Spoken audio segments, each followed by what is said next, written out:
This piece of paper cost me $25,000. And I'm going to show it to you guys for the first time. It is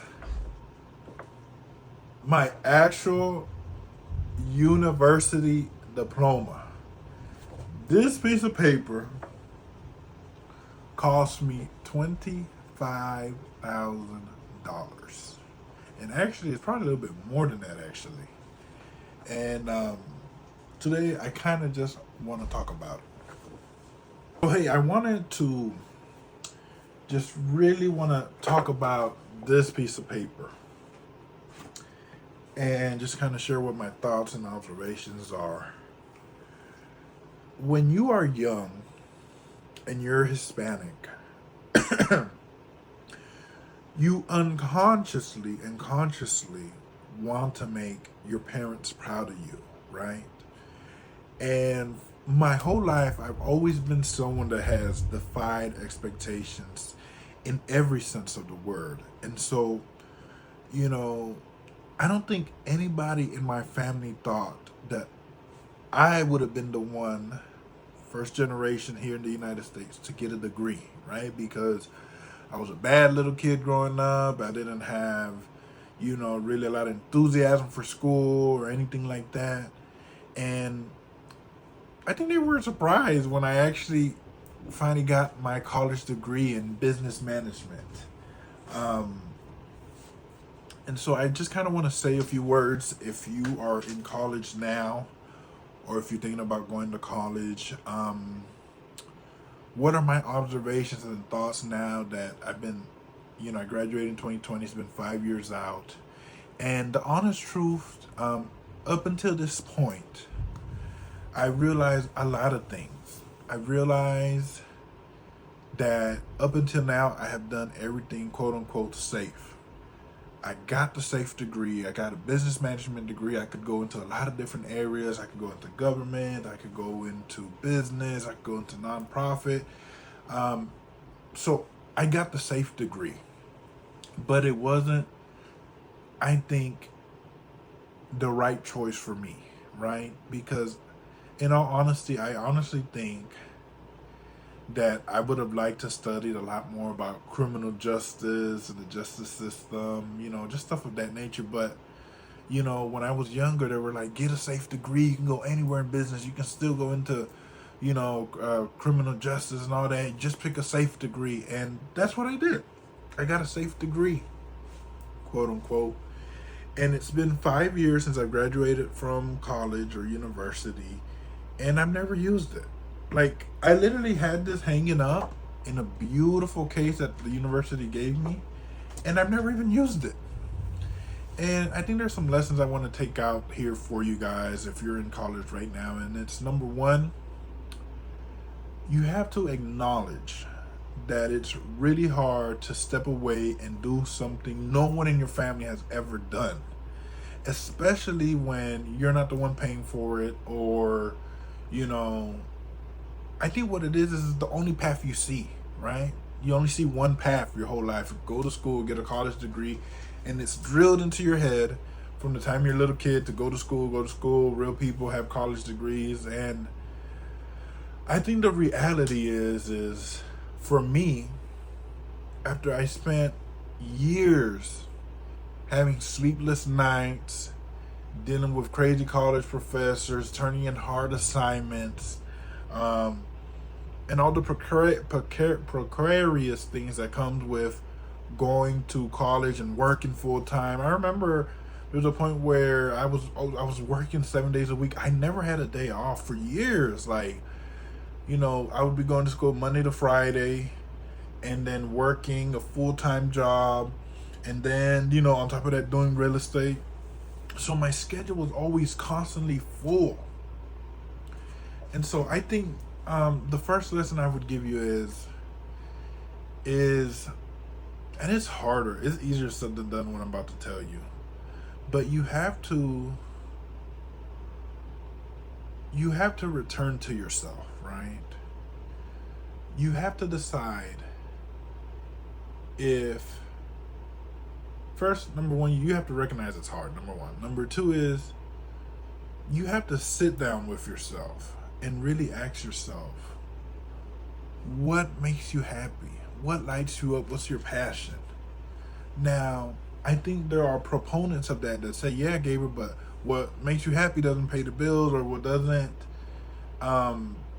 it won't take care of you. And I think that's a scarcity mindset that a lot of people have when it comes to just surviving, because you got to remember, a lot of our parents didn't have the luxury to choose a major.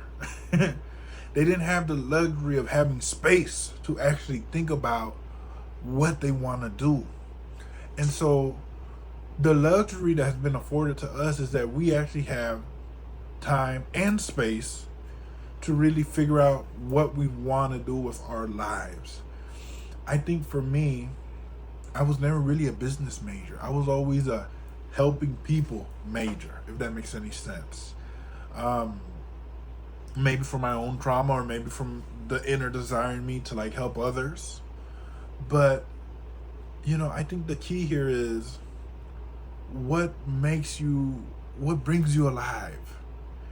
And I think if you follow that, it's going to lead to a much more successful and fulfilling life. But here's the thing, here's number 3. You have to define what successful and what a meaningful life means to you. I think in my life, I was allowing other people unconsciously to define what a meaningful and successful life meant for me. Okay? And it's going to look different, for every single person. I read in a book somewhere, do you want to know who's the most successful person? It's not the person that has all the money, all the cars, all the fame. It's the person that is living their definition of success. So if there's a girl out there, her dream has always been to be a mom. And nowadays she's a mom. She is genuinely and literally living her dream, because she's always wanted to be a mom. Or there's a guy out there that's like, I've always wanted to be a mechanic. And guess what? He went to school. He graduated from high school. He got his mechanic certification, and now he's a mechanic. And he has a fun time being a mechanic. And so you have to define it for yourself. And I think at 29 years old, I'm at a state where I'm finally defining it for myself. Maybe for some people it's to have 17,000 properties. Or maybe for you it's just being an art teacher at a community college where you might not get paid well, but you feel like you're doing meaningful work. What is meaningful for you?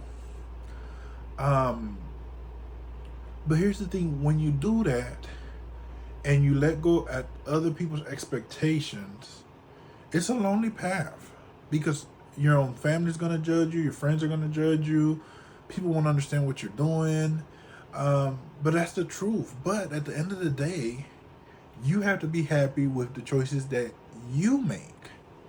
And so I can see why a lot of people choose not to do the meaningful things to them, because it's scary. It is genuinely, in the beginning, the most loneliest and most scariest part of this whole journey, because you have no reference points. And so when I think about the degree that I had, I spent so many late nights going through all sorts of things. And when I finally got the degree in my hand, I just felt this incredible sense of emptiness. I really felt like, man, this was a scam. $25,000 for this paper? I think this was a scam. But it was the best tool that our parents had to give us, was education. And honestly, I'm one of those people that I love to learn. I love to read. I like to talk about interesting things. But in the system that I grew up, wasn't conducive for me being educated. Just because you go to school, you get good grades, doesn't mean you're educated. I mean, you're educated because you have a piece of paper. I can say I'm educated, whatever that means. And so I think you have to find your way And you have to be strong enough to define your way. And, I think there's two types of people. There's the people that go the safe route, and then there's the people that go the riskier, scary route. And you can't hate on the people that chose the safe route. You can't hate on them. But all I'm gonna say is less boring on the path ill-defined. And I think that, do I hate that I went to school? No, because I felt like it was good character development for me. But here's the thing, I often think about what I would tell my kids if they were going to school. I think I would tell them, I would tell them, listen, I want you to take the time to discover what you're really good at and what you're really passionate about. Don't worry about the money. I'm going to take care of the money. I really want you to focus on what you're passionate about and what you love. And I'm betting that if you follow what you're passionate about and what you're good at, I am making a bet that is going to take you to the place where you need to go. And if it's not what you're supposed to be doing, I trust in God, the universe, whatever you want to call it, that it's going to lead you to the right place. And so you see, our parents betted on, a degree for us. And I think that, it was the best tool they had. But I think for me, I would tell my kids, and I think there's some nuance there, but I think I would tell my kids, focus on what you're good at and what you're passionate about. And those two things don't have to be independent of each other. If my kid comes to me and says, I want to be an artist, Dad, I'm like, great. But I would say, listen, if you want to be an artist, I'm going to support you 110%. Let's start Googling what are the best art schools around here and what is the legitimate, real idea behind this, right? Like, how can you live and survive? Because ultimately, your role as a parent is, and I don't have any kids, right? But I'm just thinking, right? I think it's about,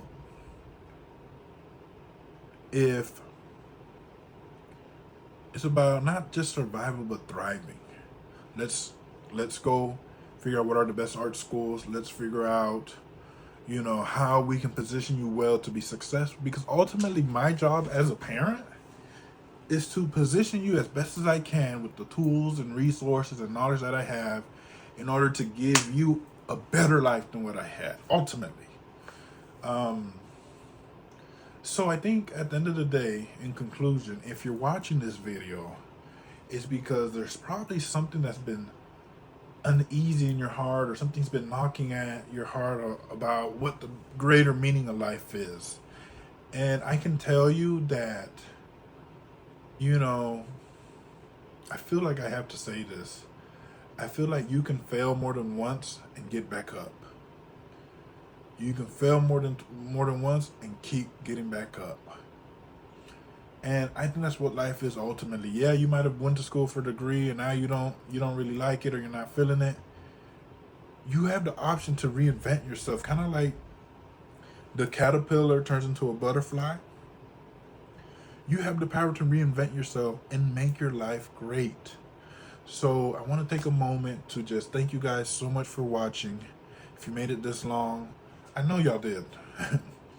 But if you felt like this really helped you, let me know in the comments. Like and subscribe. Only if you like this type of content, okay?